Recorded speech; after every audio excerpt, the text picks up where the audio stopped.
অনেক সময় কিন্তু আমরা যে কোনো একটা রেস্টুরেন্টে আমাদের ফ্যামিলি গ্যাদারিংয়ের জন্য বা যে কোনো অনুষ্ঠানের জন্য যে কোনো ইভেন্টের জন্য আগে থেকেই যে কোনো একটা রেস্টুরেন্টে রিজার্ভেশন দিয়ে রাখি, যাতে করে পরবর্তীতে গিয়ে আমাদের টেবল নিয়ে কোনো প্রবলেম না হয় এবং আমরা যত মানুষে যাই আমাদের জন্য পর্যাপ্ত ব্যবস্থা থাকে।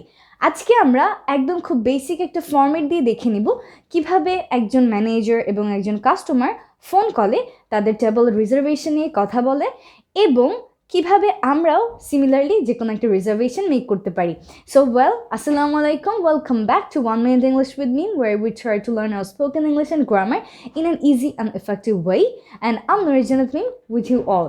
Now let's not waste our time and let's get into our main lesson.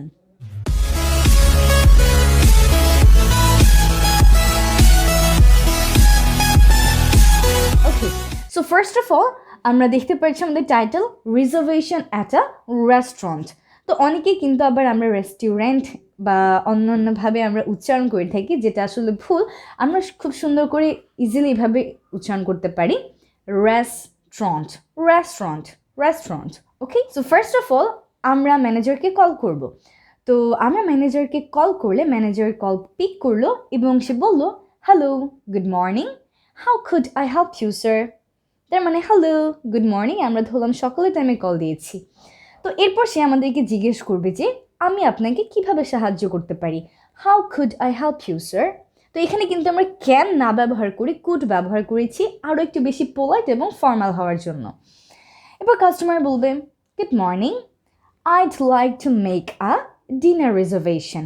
এখানে যে আইড আছে এর মানে হচ্ছে আই উড, এখানে আমরা কনট্রাক্টেড করে লিখেছি, তাহলে ফুলটা কি হবে, I would like to make a dinner reservation. তার মানে আমি ডিনারের জন্য একটা রিজার্ভেশন মেক করতে চাচ্ছি বা একটা রিজার্ভেশন করতে চাচ্ছি। সো ম্যানেজার এবার বলল, শিওর, অবশ্যই, which night would you like to come. কোন রাতে আপনি আসতে পছন্দ করবেন বা কোন রাতে আপনারা আসবেন। যেহেতু আমরা ডিনার রিজার্ভেশন করছি তাহলে অবশ্যই আমরা যে কোনো একটা রাতের টাইমে যাব, রাইট? তো সেই ক্ষেত্রে ধরুন আমরা সানডেতে যেতে চাই এবং আমরা বললাম দিস সানডে, এই রবিবার। তো সানডে, এই সানডে আমরা অনেক সময় বলি সানডে, ডে, শুধুমাত্র ডে বলি। কারেক্টলি উচ্চারণ করতে গেলে আমরা বলবো day, Sunday, this Sunday. Okay, তারপর ম্যানেজার আমাদেরকে বললো, okay, how many people will be there. আচ্ছা ঠিক আছে, আপনারা কতজন লোক আসবেন, কতজন লোক থাকবে। এবার আমরা বললাম 15 পিপল অল টুগেদার, তার মানে সব মিলিয়ে 15 জন লোক থাকবে, 15 পিপল অল টুগেদার। এবার ম্যানেজার বলল, and for what time sir, এবং আপনারা কোন সময় আসবেন বা কোন টাইমের জন্য আপনারা রিজার্ভেশনটা নিতে চান। তখন আমরা বললাম 8টা বাজে। সাপোজ আমরা রাতের 8টা বাজে সবাই যাব, 15 জন মানুষ মিলে এই রবিবার, তো এই জন্য আমরা বললাম 8 PM। তখন ম্যানেজার বললেন, I'm sorry to inform that there is no table available at that time. I can arrange a table at 8:30 PM if you want. তার মানে আমি আন্তরিকভাবে দুঃখিত, কিন্তু 8টা বাজে আমাদের কোনো টেবিলই ফ্রি থাকবে না।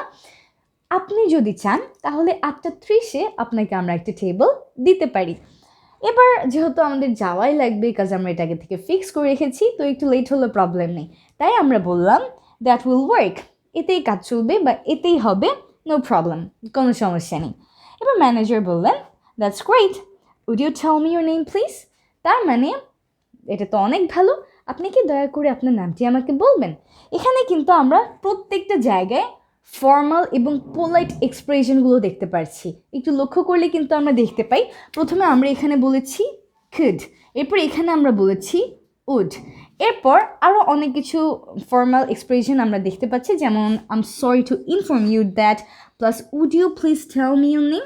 সো এই ক্ষেত্রগুলো কিন্তু আমরা এর জন্যই ব্যবহার করছি, কারণ এটা একটা পোলাইট এবং ফর্মাল কনভারসেশন। এখানে আমরা আমাদের ফ্রেন্ডের সাথে যেমন কথা বলি তেমনটা কিন্তু বলতে পারি না। শেষে কিন্তু ডিরেক্টলি সে আস্ক করেনি হোয়াট ইজ ইউর নেম, এটা অনেক বেশি ডিরেক্ট এবং অনেক বেশি ইনপোলাইট বলতে গেলে, ডিরেক্ট একটা সেন্টেন্স। সে কিন্তু ভদ্রভাবে জিজ্ঞেস করেছে, আপনি কি দয়া করে আপনার নামটি আমাকে বলবেন, would you tell me your name please, that's it. এরপর কাস্টমার তার নেম বললেন, আমরা আমাদের নাম বলবো যার যার নাম, যেমন আমরা একটা এক্সাম্পল নিয়েছি, জহিরুল ইসলাম। এরপর ম্যানেজার বললেন, thanks sir, we have your reservation, have a nice day. তার মানে থ্যাংক ইউ সো মাচ, আপনাকে অনেক ধন্যবাদ, এবং আমরা আপনার রিজার্ভেশনটা নিয়েছি, আপনার দিনটা অনেক ভালো যাক। এবার কাস্টমার হচ্ছে আমরা বলবো ইউ টু, আপনারও। এরপর সে হয়তো থ্যাংক ইউ দিয়ে গুড বাই দিতে পারে, সিমিলারলি আমরা থ্যাংক ইউ দিয়ে গুড বাই দিব। তো এখন থেকে আমরা যদি চাই যে কোনো একটা রেস্টুরেন্টে আগে থেকে রিজার্ভেশন নিয়ে রাখবো, সেই ক্ষেত্রে কিন্তু আমরা এই ফরম্যাটটাকে ব্যবহার করি, নিজেদের মতো রিজার্ভেশনটা মেক করে ফেলতে পারি। চলুন এবার আমি লাস্ট টাইম আরও একবার পুরোটা একটু পড়ে শোনাবো এবং আপনারা আমার সাথে সাথে রিপিট করুন। Manager: hello, good morning, how could I help you sir? Customer: good morning, I'd like to make a dinner reservation. Manager: sure, which night would you like to come? Customer: this Sunday. Manager: okay, how many people will be there? And customer: 15 people altogether. Manager: and for what time, sir? Customer: 8 p.m. Manager: I'm so sorry to inform you that there is no table available at that time. I can arrange a table at 8:30 p.m. if you want. That will work, no problem. Manager: that's great. Would you tell me your name, please? Customer: Johurul Islam, that's a name. And manager: thanks, sir. We have your reservation. Have a nice day. You too. That's it. So well, দেখা হবে আপনাদের সবার সাথে পরবর্তী একটা লেসনে। Stay connected to all our destinations so that you don't miss any of our classes and live classes and tutorials. And I'll see you all real soon. Stay blessed and in love. Goodbye.